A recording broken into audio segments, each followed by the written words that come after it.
आज हम शुरू करने वाले हैं 12th फिजिक्स का चैप्टर 1। फिजिक्स का चैप्टर 1 जिसका नाम है इलेक्ट्रिक चार्जेस एंड फील्ड। जैसे कि इस चैप्टर का नाम ही है इलेक्ट्रिक चार्जेस एंड फील्ड, तो हम इसमें सबसे पहले बात करेंगे चार्जेस की कि चार्जेस होता क्या है। ठीक है, तो हम बात करेंगे इलेक्ट्रिक चार्ज।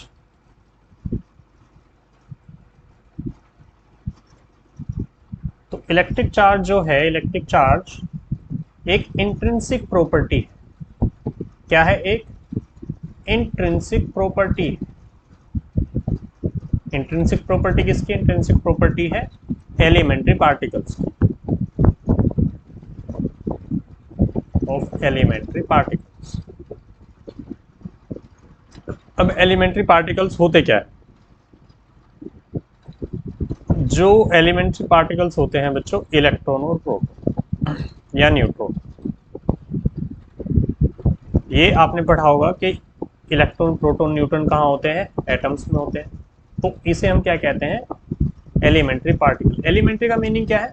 वो पार्टिकल जिससे कोई भी चीज मिलके बनती है। जैसे हम किसी भी मैटर की बात करें या किसी भी ऑब्जेक्ट की बात करें, तो कोई भी ऑब्जेक्ट, कोई भी मैटर किससे मिलके बनेगा? इलेक्ट्रॉन प्रोटॉन न्यूट्रॉन से। ठीक है, तो इलेक्ट्रिक चार्ज जो होगा, इलेक्ट्रिक चार्ज क्या है? इसकी बेसिक प्रॉपर्टी है। इंट्रिंसिक का मतलब होता है बेसिक, या कोई ऐसी चीज जिसे और छोटा नहीं किया जा सकता। मतलब अब मैं चार्ज से और छोटी चीज नहीं कोई भी पता कर सकता हूं जो मुझे क्या करे? इन एलिमेंट्री पार्टिकल्स की हो। तो चार्ज क्या हो बच्चों? एक इंट्रिंसिक प्रॉपर्टी हुई, किसकी हुई? Elementary particles. फिर एलिमेंट्री पार्टिकल्स क्या होते हैं? इलेक्ट्रॉन, प्रोटॉन और न्यूट्रॉन। ठीक है, तो ये बात हुई हमारे चार्ज की। तो अब हम चार्ज में ही आगे बात करेंगे कि भाई ये तो हमें पता चल गया कि इलेक्ट्रिक चार्ज होता क्या है। अब हम बात करेंगे कि इलेक्ट्रिक चार्ज, ये जो एलिमेंट्री पार्टिकल्स की इंट्रिंसिक प्रॉपर्टी है, इसकी यूनिट क्या है। तो जो हमारा चार्ज है बच्चों, चार्ज की जो यूनिट होती है, चार्ज की यूनिट होती है कूलम,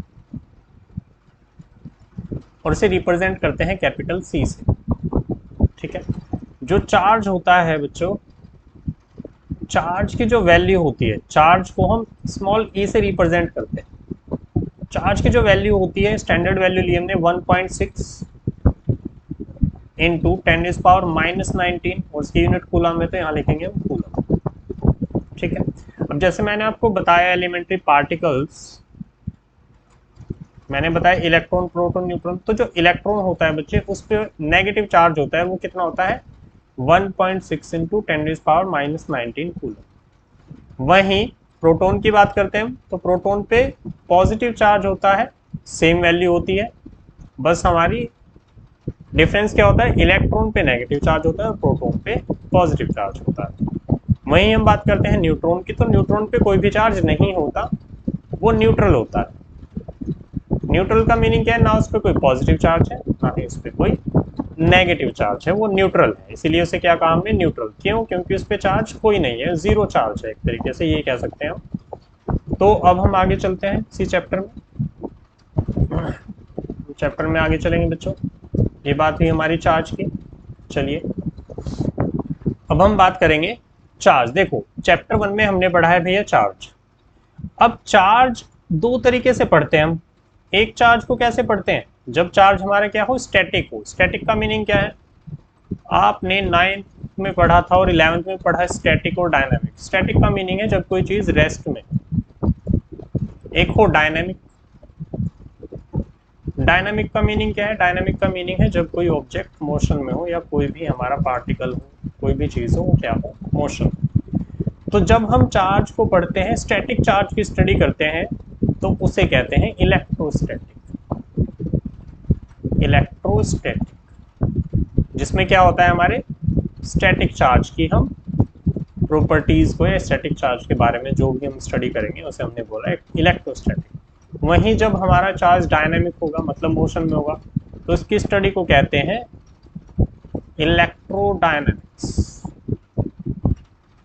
इलेक्ट्रोडायनेमिक्स की जब बात आती है तो बेसिकली हम वहाँ करंट की बात करते हैं, इलेक्ट्रिसिटी, करंट। बाकी जब हमने स्टैटिक की बात की तो स्टैटिक में हम क्या पढ़ेंगे? स्टैटिक में हमने बेसिकली पढ़ा इलेक्ट्रिक फील्ड की बात करेंगे, इलेक्ट्रिक पोटेंशियल की बात करेंगे हम, जो कि चैप्टर 2 में है, ये चैप्टर 2 में है बच्चों, ये चैप्टर 1 में। इलेक्ट्रिक फोर्स की बात करेंगे जिसे हमने कूलम्स फोर्स कहा है, ये चैप्टर 1 में है फोर्स भी। और चैप्टर 2 में और क्या है? कैपेसिटेंस। कैपेसिटेंस भी क्या है हमारा चैप्टर 2 में। तो हम जब स्टैटिक की बात करते हैं तो हम ये चार चीजें पढ़ते हैं बेसिकली, जो क्या है? इलेक्ट्रिक फील्ड, इलेक्ट्रिक फोर्स या कूलम फोर्स, इलेक्ट्रिक पोटेंशियल और कैपेसिटेंस। ठीक है, चलिए अभी हमने चार्ज बताया, अब हम बात करेंगे चार्ज के टाइप्स की। चार्ज जो है बच्चों दो टाइप का होता है। चार्ज जो होता है हमारा दो टाइप का होता है, एक होता है पॉजिटिव चार्ज और एक होता है नेगेटिव चार्ज। अब पॉजिटिव और नेगेटिव हुआ कैसे, क्या हुआ? देखो, मैंने आपको बताया कि चार्ज को हमने रिप्रेजेंट किया स्मॉल ई से। स्मॉल ई की वैल्यू कितनी है? 1.6 इंटू 10⁻⁻19 कूलम। अब ये जो वैल्यू है ये हमें बताएगी कि हम नेगेटिव पॉजिटिव की बात कैसे करें। हमने कहा काइंड्स ऑफ चार्ज या टाइप्स ऑफ चार्ज, काइंड्स और टाइप्स। ये क्या होता है बच्चों? दो टाइप का होता है, एक होता है नेगेटिव चार्ज, एक होता है positive charge. Negative charge, negative charge का मीनिंग है बच्चों ऐसा कोई ऑब्जेक्ट जिसपे नंबर ऑफ इलेक्ट्रॉन्स क्या हो जाए? ज्यादा हो जाए। किससे ज्यादा हो जाए? प्रोटॉन से ज्यादा हो जाए। ये चीज याद रखना, नंबर ऑफ इलेक्ट्रॉन्स किससे ज्यादा है? प्रोटॉन के नंबर ऑफ प्रोटॉन से ज्यादा है। वहीं पॉजिटिव चार्ज कब आएगा? जब उस पर नंबर ऑफ इलेक्ट्रॉन्स की, या तो नंबर ऑफ इलेक्ट्रॉन्स की वैल्यू कम हो जाए, या तो नंबर ऑफ इलेक्ट्रॉन्स की वैल्यू कम हो जाए, या फिर और नंबर ऑफ प्रोटॉन्स की वैल्यू क्या हो जाए बच्चों? ज्यादा हो जाए। तो उसे हम क्या कहेंगे? उस ऑब्जेक्ट पे आ जाएगा हमारा पॉजिटिव चार्ज। ठीक है, चलिए इसे और थोड़ा सा एक्सप्लेन करते हैं। जैसे मैंने कहा आपको कि पॉजिटिव और नेगेटिव कैसे आता है। देखो, अभी हम बात करते हैं कि पॉजिटिव और नेगेटिव आता कैसे है। हमने कोई भी ऑब्जेक्ट लिया, हम कंडक्टर की बात करते हैं या किसी इंसुलेटर की बात, कुछ भी कर लो। आपने एक एक्सपेरिमेंट देखा होगा बच्चों, जब हम एक स्केल को लेते हैं, ठीक है, और इस स्केल को हम क्या करते हैं? रब करते हैं। हमने इसे रब किया, तो रब करने के बाद क्या होता है? ये छोटे छोटे पार्टिकल्स को, स्मॉल पार्टिकल्स को क्या करने लग जाती है? अट्रैक्ट करने लग जाती है। स्मॉल पार्टिकल्स को क्या करती है? अट्रैक्ट करती है अपने। ये बहुत स्टार्टिंग से आप प्रैक्टिकल करके देखते आ रहे हैं। तो उसमें होता क्या है कि वो जो स्मॉल पार्टिकल्स होते हैं, उन स्मॉल पार्टिकल्स पे पॉजिटिव चार्ज हो जाता है। कैसा जाता है? Positive charge. जब मैं इस स्केल को रब करता हूं, ये क्या है? हमारा स्केल है, ठीक है। इस स्केल को जब मैं रब करता हूं तो ये स्केल कैसा हो जाता है? Negatively charge. तो जब एक नेगेटिव चार्ज एक पॉजिटिव चार्ज के पास आएगा तो वो क्या करें? एक दूसरे को अट्रैक्ट करते हैं। क्यों करते हैं? क्योंकि ये अपोजिट नेचर के होते हैं। और ये हमने पढ़ा है कि अपोजिट्स क्या करते हैं? Attracts each other, attracts each other.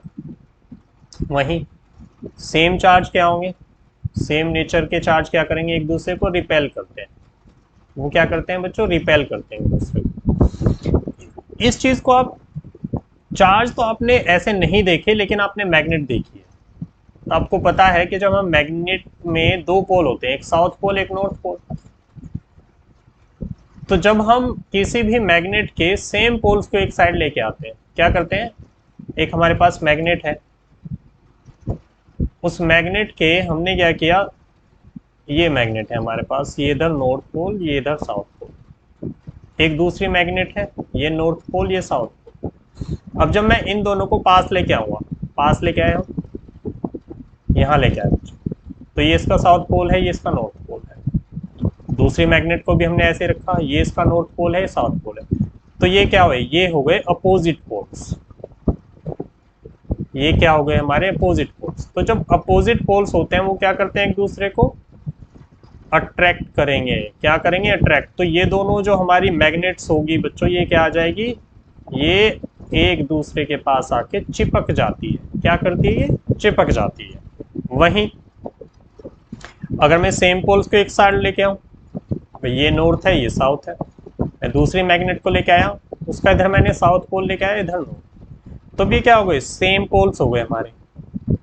इनकी नेचर क्या हो गई, सेम नेचर है। जब सेम नेचर होती है तो ये क्या करेंगे, एक दूसरे को रिपेल करेंगे। क्या करेंगे, रिपेल। तो ये क्या करेंगे, एक दूसरे को, ये एक दूसरे पे अपोजिट फोर्स लगाएंगे और ये एक दूसरे से चिपकेंगे नहीं, ये उसे क्या कर देंगे, और दूर भेज देंगे। क्या कर देंगे, उसे, उस पर फोर्स लगाएंगे। और अगर पहले जैसे ही ये इसके पास लेके आऊंगा मैग्नेट को, तो ये वाली मैग्नेट अपने आप पीछे जाने लगेगी। क्यों जा रही है, क्योंकि ये इस पे रिपल्सिव फोर्स लग रहा है। कैसा फोर्स लग रहा है, रिपल्सिव। रिपल्सिव फोर्स क्या करता है, एक दूसरे पे अपोजिट नेचर की वजह से, सॉरी सेम नेचर की वजह से क्या कर रहे हैं, एक दूसरे को दूर धकेल रहे हैं। क्लियर है यहाँ तक, चलिए आगे बात करते हैं। अब ये तो बात हुई हमारी काइंड्स ऑफ चार्जेस हमने पढ़े, अच्छा सॉरी हाँ काइंड्स ऑफ चार्जेस पढ़े हमने, नेगेटिव और पॉजिटिव। थोड़ा सा और बता देते हैं नेगेटिव और पॉजिटिव की। जब हमने बात की है तो देखो कैसे की। सपोज करो ये हमारे पास कोई ऑब्जेक्ट है एक, ये भी दूसरा ऑब्जेक्ट है। तो अगर इस पे हम पहले ऐसे लेते हैं कि सारी चीजें भैया न्यूट्रल है। न्यूट्रल का मीनिंग क्या है, उस पे नंबर ऑफ इलेक्ट्रॉन्स जितने होंगे उतने ही नंबर ऑफ प्रोटॉन्स होंगे। अगर दोनों चीजें सेम होगी तो वो क्या होगा, न्यूट्रल होगा। न्यूट्रल का मीनिंग क्या है, कोई भी ऐसी चीज, जैसे भी हमारे पास कुछ भी हो, वो कंडक्टर है, आप मेटल ही ले लो, आपके पास एक मेटल है, तो वो जो मेटल है वो आपको करंट तो नहीं मारेगी, वो कंडक्टर है। तो उसमें क्या होगा, वो कब तक, ऐसा क्यों नहीं करती, क्यों उसमें करंट नहीं आता जब तक हम उसे कनेक्ट नहीं करते, क्यों, क्योंकि उसमें नंबर ऑफ प्रोटॉन्स और नंबर ऑफ इलेक्ट्रॉन्स जो है वो इक्वल है। क्या है बेटा, वो इक्वल है, दोनों की वैल्यूज क्या है, इक्वल है। जब इक्वल है तो क्या करते हैं, वो एक दूसरे के इफेक्ट को कैंसिल आउट कर देते हैं। जब एक दूसरे के इफेक्ट को कैंसिल आउट कर देंगे तो उससे क्या होगा, ना तो ये पॉजिटिवली चार्ज होगा ना ही नेगेटिवली चार्ज होगा, तो उस पर क्या हो जाएगा, चार्ज जीरो हुआ। तो इस पे चार्ज क्या होगा उस केस में, जीरो। वहीं जब हम क्या होगा कि भैया एक इधर भी है हमारे पास, इधर हमने क्या किया, एक चार्ज पार्टिकल लेके आए। कैसा चार्ज पार्टिकल, जो पॉजिटिवली चार्ज है। ये कैसा है, पॉजिटिवली चार्ज पार्टिकल लेके आए। अब जैसे ही यहाँ पॉजिटिवली चार्ज होगा, हमें पता है अपोजिट अट्रैक्ट्स, तो इसके जो इलेक्ट्रॉन्स होंगे वो क्या करेंगे, इसकी तरफ अट्रैक्ट होंगे। तो जब अट्रैक्ट होंगे तो क्या करेंगे, यहां से चलेंगे, यहां पहुंच जाएंगे। तो उस केस में क्या होगा कि ये जो मेरा यहाँ पे ये जो ऑब्जेक्ट था बेटा, जिसमें पहले नंबर ऑफ इलेक्ट्रॉन्स और नंबर ऑफ प्रोटॉन्स इक्वल थे, अब वो क्या हो गए, कुछ इलेक्ट्रॉन्स यहाँ से यहाँ गए। हमने ऐसे सपोज किया कि 2 इलेक्ट्रॉन यहाँ से यहाँ आ गए। तो अगर 2 इलेक्ट्रॉन आ गए तो इसका मीनिंग क्या है, इस पे 2 इलेक्ट्रॉन कम हो गए इन कंपैरिजन ऑफ प्रोटॉन्स। तो क्या हुआ, ऐसे हमने लेट किया पहले, अगर यहाँ पे 4 इलेक्ट्रॉन और 4 प्रोटॉन थे तो भी क्या हो गए, इस पे 2 इलेक्ट्रॉन हो गए और 4 प्रोटॉन हो गए। तो इस केस में क्या हुआ भाई, इलेक्ट्रॉन कम हो गए, इलेक्ट्रॉन पे कैसा नेगेटिव चार्ज, प्रोटॉन ज्यादा हो गए, प्रोटॉन पे कैसा पॉजिटिव चार्ज। तो उस केस में ये जो ऑब्जेक्ट होगा ये कैसा हो जाएगा, इस पे आ जाएगा पॉजिटिव चार्ज। कैसा चार्ज आ जाएगा, इस पे पॉजिटिव चार्ज। वहीं इस वाले जब हम ऑब्जेक्ट की बात करेंगे तो इस पे पहले क्या थे, पॉजिटिव चार्ज था ये, लेकिन अब इस पे क्या आ गया, नेगेटिव। तो अब इसका पॉजिटिव चार्ज जो होगा वो कम हो जाएगा थोड़ा सा, इसका जो पॉजिटिव चार्ज होगा वो क्या हो जाएगा, पहले से थोड़ा कम हो जाएगा। ठीक है, और ये जो मेरे पास न्यूट्रल बॉडी थी ये क्या हो गई, पॉजिटिवली चार्ज हो गई। क्लियर है बच्चों। यहीं अगर हमने लिया कि एक कोई भी ऑब्जेक्ट है, इस पे नंबर ऑफ इलेक्ट्रॉन्स और नंबर ऑफ प्रोटॉन्स इक्वल है, इधर भी नंबर ऑफ इलेक्ट्रॉन्स और प्रोटॉन्स इक्वल है, लेकिन बाय समहाउ हमने इस पे से कुछ इलेक्ट्रॉन्स को इधर ट्रांसफर कर दिया। ठीक है, अगर मैंने इधर कुछ इलेक्ट्रॉन्स को ट्रांसफर किया, 2 इलेक्ट्रॉन ट्रांसफर हो गए, इधर से माइनस हुए, तो इस पे क्या हो गए, नंबर ऑफ इलेक्ट्रॉन्स की वैल्यू इंक्रीज हो गई। In comparison of protons. तो यहाँ क्या आ जाएगा, इस पे आ जाएगा नेगेटिव चार्ज। क्या आ जाएगा इस पे, negative charge.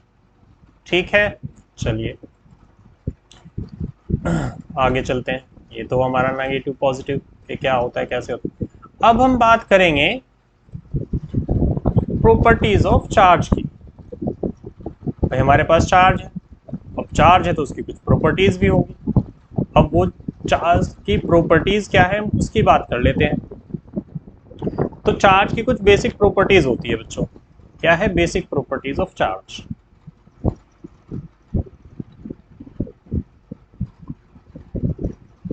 Basic property of charge. Basic property of charge में क्या बात करते हैं हम? सबसे पहली प्रॉपर्टी की बात करेंगे बच्चों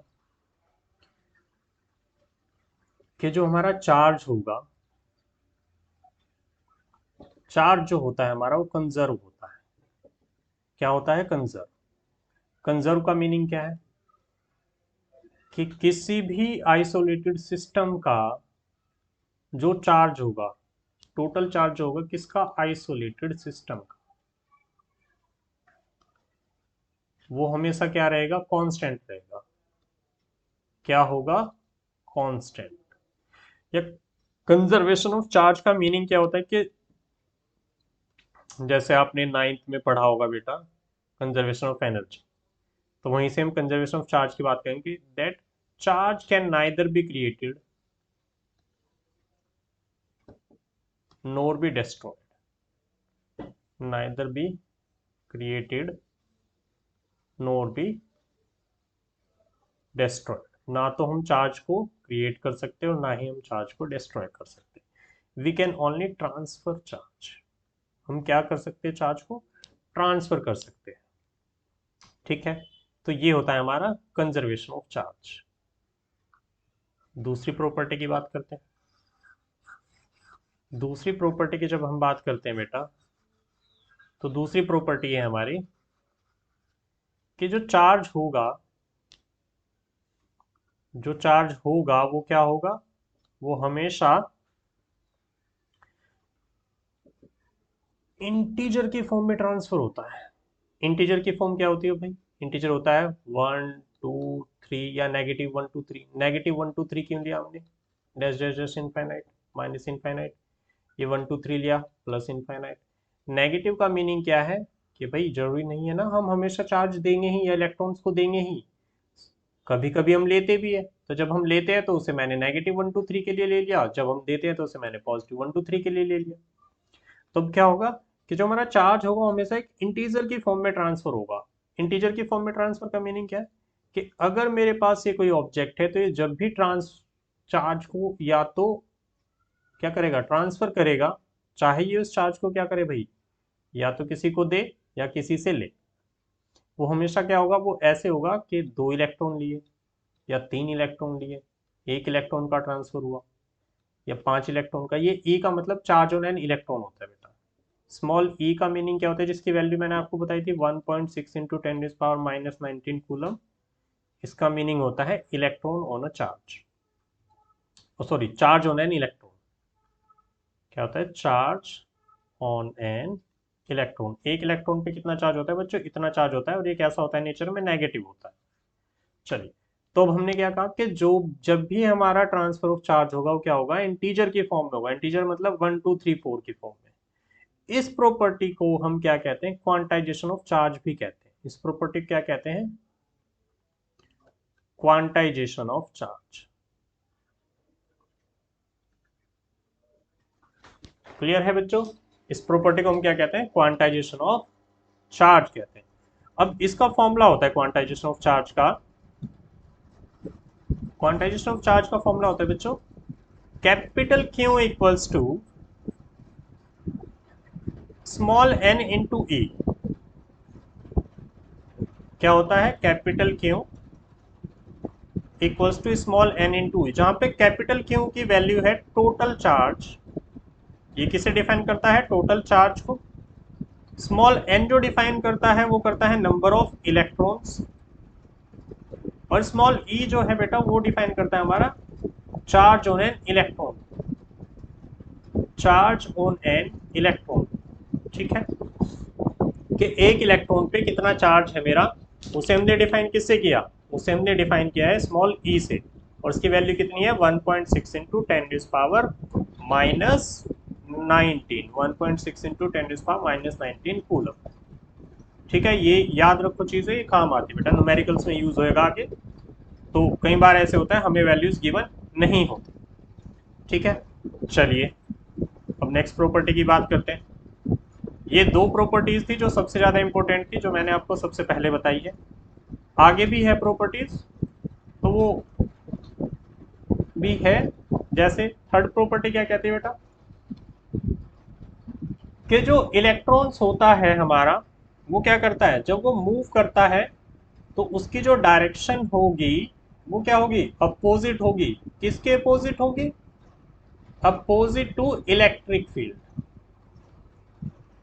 किसके अपोजिट होगी, अपोजिट टू इलेक्ट्रिक फील्ड। मतलब इलेक्ट्रिक फील्ड की डायरेक्शन अगर ये है, हमारी इलेक्ट्रिक फील्ड की डायरेक्शन क्या है बच्चों, ये है, तो मेरा जो इलेक्ट्रॉन मूव करेगा वो कैसे करेगा, अपोजिट डायरेक्शन में करेगा, इस डायरेक्शन में करेगा। क्लियर है। चलिए अब हम बात करते हैं चार्ज की। चार्ज की जो वैल्यू होती है किसी भी ऑब्जेक्ट पे, वो क्या हो सकती है, वो तीन तरीके से हो सकती है। वो पॉजिटिवली चार्ज हो सकता है, नेगेटिवली चार्ज हो सकता है, या फिर क्या हो सकता है, जीरो। जीरो का मतलब क्या है, न्यूट्रल। जीरो का मीनिंग क्या है, न्यूट्रल। नेगेटिव का मतलब कि उस पे जो नंबर ऑफ इलेक्ट्रॉन्स है वो क्या है बेटा, ज्यादा है। पॉजिटिव का मीनिंग क्या है, कि नंबर ऑफ प्रोटॉन्स क्या है, उस पे ज्यादा है, या और नंबर ऑफ इलेक्ट्रॉन्स की जो वैल्यू है वो क्या है, कम है। एक ही बात है दोनों, ठीक है। और बाकी मैंने आपको बताया है कि इलेक्ट्रॉन्स जो है उसे हम क्रिएट या डिस्ट्रॉय नहीं, सॉरी, चार्ज जो है उसे हम क्रिएट या डिस्ट्रॉय नहीं कर सकते। हम क्या करते हैं, उसे एक जगह से दूसरी जगह ट्रांसफर कर सकते हैं बस। क्लियर है बच्चों। चलिए, तो जैसे मैंने अभी आपको एक प्रॉपर्टी बताई क्वांटाइजेशन की, क्वांटाइजेशन ऑफ चार्ज बताया मैंने अभी अभी आपको। क्वांटाइजेशन ऑफ चार्ज में क्या बताया मैंने, कि जो टोटल चार्ज है, इसका फॉर्मूला क्या है, टोटल चार्ज की जो वैल्यू होती है वो क्या होती है, Q equals to N E. और क्वांटाइजेशन ऑफ चार्ज का मीनिंग था कि जो चार्ज का जो ट्रांसफर होगा, इसका जो ट्रांसफर होगा वो हमेशा क्या होगा, इंटीजर की फॉर्म में होगा। इंटीजर की फॉर्म में मतलब भाई दो इलेक्ट्रॉन ट्रांसफर हो गए या चार इलेक्ट्रॉन हमने ले लिए, तो ये ऐसे होगा, हमेशा इंटीजर होगा, 1 2 3 4 to infinite, -1 2 3 4 to infinite. Clear है बच्चों। चलिए, तो एक बात और, जो हमने बताया कि चार्ज की जो यूनिट होती है कूलम, कूलम जो है वो बहुत बड़ी यूनिट होती है बच्चों। कूलम की जो वैल्यू है अपने आप में ये बहुत बड़ी वैल्यू होती है। जब भी आपको कभी भी न्यूमेरिकल में देखोगे तो आपको जब भी चार्ज की वैल्यू होगी वो माइक्रो कूलम में, मोस्टली आपको माइक्रो कूलम में मिलेगी। क्यों, क्योंकि जो कूलम है वो बहुत बड़ी वैल्यू होती है, यूनिट भले ही उसकी, बट ये कूलम बहुत बड़ी वैल्यू होती है। जैसे भी एक न्यूमेरिकल देख लेते हैं, एक न्यूमेरिकल है बच्चों, उसमें क्या करता है वो, क्वेश्चन में पूछा है उसने कि हमारे पास एक ऑब्जेक्ट है, ठीक है, क्या है हमारे पास, कोई भी एक ऑब्जेक्ट है जिसपे हमने कहा कि वो क्या करता है, कुछ इलेक्ट्रॉन ट्रांसफर करता है। उसने कुछ इलेक्ट्रॉन ट्रांसफर किए, ये क्वेश्चन है कि उसने कुछ इलेक्ट्रॉन्स क्या किए, ट्रांसफर किए, और उसने ट्रांसफर करके जो चार्ज टोटल ट्रांसफर किया है वो टोटल चार्ज कितना हो गया, उसका 1 कूलम हो गया। टोटल चार्ज की वैल्यू कितनी हो गई, 1 कूलम, ठीक है। तो वो इस क्वेश्चन में ये कहता है कि बताओ नंबर ऑफ इलेक्ट्रॉन्स बताओ, जितने नंबर ऑफ इलेक्ट्रॉन्स के कितने नंबर ऑफ इलेक्ट्रॉन्स मुझे ट्रांसफर करने पड़ेंगे जिससे मेरी जो टोटल चार्ज की वैल्यू है जो मैंने ट्रांसफर किया वो कितना हो जाए, 1 कूलम हो जाए। अब देखो 1 कूलम क्या है बच्चों, चार्ज की वैल्यू, और चार्ज को हमने किससे डिफाइन किया था, कैपिटल क्यू से। और कैपिटल क्यू का फॉर्मूला क्या है, Q equals to N E. तो यहाँ पे उसने मुझसे पूछा क्या है, एन की वैल्यू पूछी है। तो देखो बेटा ये फॉर्मूला लगाएंगे हम यहाँ पे, तो ये क्वेश्चन कैसे होगा, Q equals to N, Q में क्या है टोटल चार्ज, तो टोटल चार्ज की value 1 coulomb equals to number of electrons हमें निकालने हैं तो एन ही ले लेते हैं। ई की वैल्यू हमें पता है वो कितनी होती है 1.6 इंटू 10⁻⁻19 कूलम। तो ये वैल्यू हम यहाँ पे पुट करेंगे तो ये आएगा 1.6 इंटू 10⁻⁻19 कूलम। तो यहाँ से जब हम n की वैल्यू निकालेंगे बच्चों तो n इक्वल्स टू आ जाएगा 1 डिवाइडेड बाय 1.6 इंटू 10⁻⁻19 कूलम। और हम जब इसे सॉल्व करते हैं तो इसे सॉल्व करेंगे बच्चों, अब देखो इसे सॉल्व कैसे करते हैं वो देख लेते हैं भाई।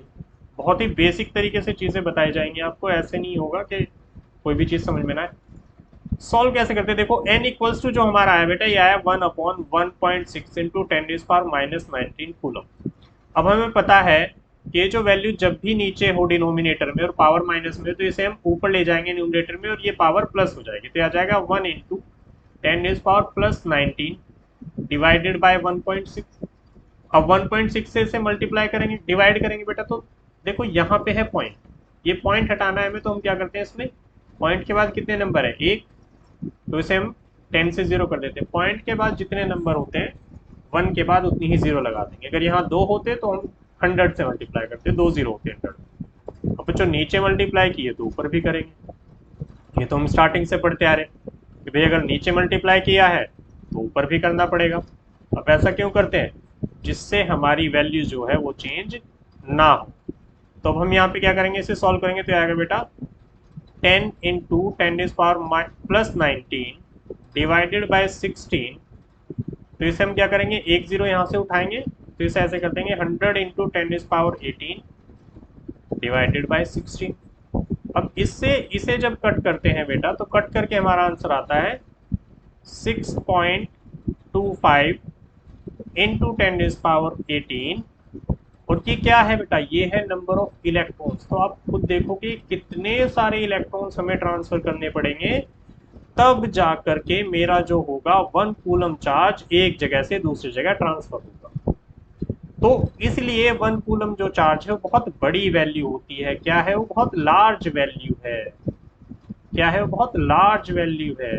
क्यों है, क्योंकि देखो कितने इलेक्ट्रॉन मुझे ट्रांसफर करने पड़ेंगे जिससे मेरा क्या हो 1 कूलम चार्ज ट्रांसफर हो। तो इसलिए जो कूलम है बेटा वो क्या है, बहुत लार्ज क्वांटिटी होती है, लार्ज यूनिट है। इसलिए जब भी आप आगे न्यूमेरिकल्स करोगे तो उसमें आपको मोस्टली माइक्रो कूलम मिलती है वैल्यूज में। चलिए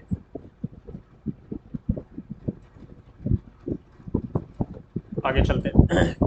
ये हमारा क्या हुआ बेटा, बेसिक प्रॉपर्टीज पढ़ी हमने, ठीक है। अब नेक्स्ट टॉपिक की बात करते हैं। तो नेक्स्ट टॉपिक जो है हमारा चैप्टर 1 में वो आता है कूलम्स लॉ। कूलम्स लॉ, देखो कूलम्स लॉ क्या क्या था। कूलम्स लॉ की डेफिनेशन है बेटा, स्टेटमेंट जो है हमारी वो है द फोर्स ऑफ अट्रैक्शन और रिपल्सन। ध्यान से सुनना इसे, द फोर्स ऑफ अट्रैक्शन और रिपल्सन, उसने दोनों फोर्सेस की बात की, अट्रैक्टिव की भी और रिपल्सिव की भी। The force of attraction and repulsion between two stationary point charges. Stationary का मीनिंग क्या है, स्टेशनरी का मीनिंग है कि वो क्या है, रेस्ट में है, वो मूव नहीं कर रहे हैं। दो स्टेशनरी पॉइंट चार्जेस है हमारे, हमने लिया एक Q1 है और एक Q2 है। अगर दोनों पॉजिटिव है तो कैसा फोर्स होगा बेटा, रिपल्सिव। हाँ, तो क्या था, stationary point charges is directly proportional, क्या है, इज डायरेक्टली प्रोपोर्शनल। अब प्रोपोर्शनल में क्या आता है बेटा, directly proportional to the product of the magnitude of the two charges. याद रखना बेटा किसकी बात हुई है, मैग्नीट्यूड ऑफ टू चार्जेस की बात हुई है। अगर मेरे पास दो चार्जेस है Q1 और Q2, तो यहाँ पे क्या कहा कि जो फोर्स होगा हमारा, चाहे वो अट्रैक्टिव हो या रिपल्सिव हो, वो डायरेक्टली प्रोपोर्शनल किसके होगा, इन दोनों चार्जेस के मैग्नीट्यूड के प्रोडक्ट के डायरेक्टली प्रोपोर्शनल होगा। एंड आगे स्टेटमेंट में आता है and inversely proportional to the square of the distance between them, क्या कहता है, and the inversely proportional to the square of the distance between them. अगर उन दोनों चार्जेस के बीच में जो Q1 और Q2 चार्ज है बेटा, इनके बीच की जो डिस्टेंस अगर r हो तो क्या होगा, f डायरेक्टली प्रोपोर्शनल होगा 1/r²। ठीक है, अगर हम 1/r² बोलेंगे तो डायरेक्टली प्रोपोर्शनल बोलेंगे, और अगर इनवर्सली प्रोपोर्शनल बोलेंगे तो फिर बोलेंगे f is inversely proportional to the r²। तो भी क्या होगी, ये दोनों के दोनों पॉइंट्स जब हमारे मिलेंगे बेटा, तो यहाँ से आ जाएगा हमारा f is directly proportional to Q1 Q2 divided by r²। अब हमें पता है यहाँ है प्रोपोर्शनल का साइन, और ये आपने पहले पढ़ा है कि जब भी प्रोपोर्शनल हटता है तो एक कांस्टेंट आता है, उस कांस्टेंट को हमने बोल दिया k। तो ये आ जाएगा k Q1 Q2 divided by r²। ये क्यों, क्या ये k क्या हुआ बेटा, यहाँ पे k एक हमारा कांस्टेंट वैल्यू। ठीक है, तो ये जो यहाँ से f की वैल्यू आई है हमारी, f इक्वल्स टू क्या है, k Q1 Q2 divided by r²। ये किसकी वैल्यू हो गई हमारी, ये हो गया हमारा कूलम्स फोर्स। ठीक है, ये वैल्यू किसकी हो गई हमारी, कूलम्स फोर्स की वैल्यू हो गई।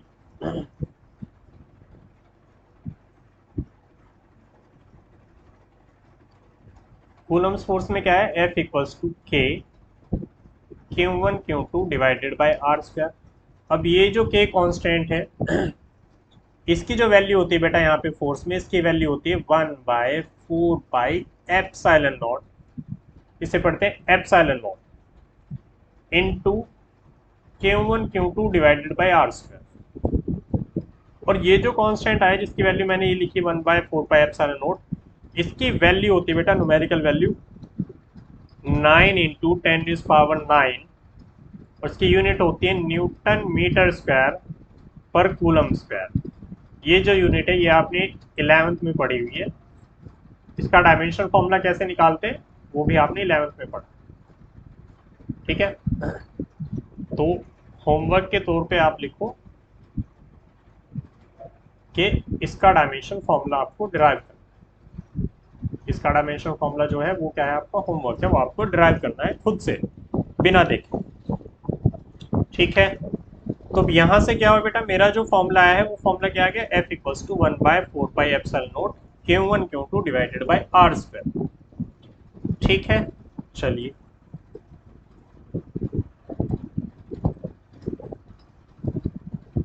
अब हमें पता है बेटा कि फोर्स कैसी वैल्यू होती है, फोर्स कैसी क्वांटिटी होती है, फोर्स होता है हमारा वेक्टर क्वांटिटी। फोर्स कैसी क्वांटिटी है हमारी, वेक्टर क्वांटिटी। अब मैंने तो यहाँ पे F ही लिखा था बस, लेकिन F कैसी क्वांटिटी है, वेक्टर क्वांटिटी। तो अगर मैं इसे वेक्टर फॉर्म में लिखूंगा तो याद रखना बेटा, वेक्टर F इक्वल्स टू आएगा 1/4πε0 Q1 Q2 divided by r² into यहाँ पे आ जाएगा r कैप। इस r कैप का मीनिंग क्या होता है, इस r कैप का मीनिंग होता है यूनिट वेक्टर, और इसे ही डायरेक्शन वेक्टर भी बोलते हैं। इसे क्या बोलते हैं, डायरेक्शन वेक्टर। यूनिट वेक्टर या डायरेक्शन वेक्टर का काम क्या होता है, ये हमें डायरेक्शन बताता है। ये हमें क्या बताता है, डायरेक्शन बताता है कि जो f की जो डायरेक्शन होगी वो किस साइड होगी। ठीक है, वो चीज कौन बताएगा, ये यूनिट वेक्टर बताएगा जो r कैप। ठीक है, चलिए तो आज की क्लास में इतना ही पढ़ेंगे। बाकी नेक्स्ट क्लास में हम जो करेंगे वो होगा हमारा यूनिट वेक्टर, जो मैंने अभी आपको बताया यूनिट वेक्टर, वेक्टर फॉर्म बताई। तो इस f की जो वेक्टर फॉर्म हम निकालेंगे, vector form of Coulomb's law, vector form of Coulomb's law जो होगा बेटा वो हम नेक्स्ट क्लास में करेंगे। ठीक है, चलिए, थैंक यू सो मच।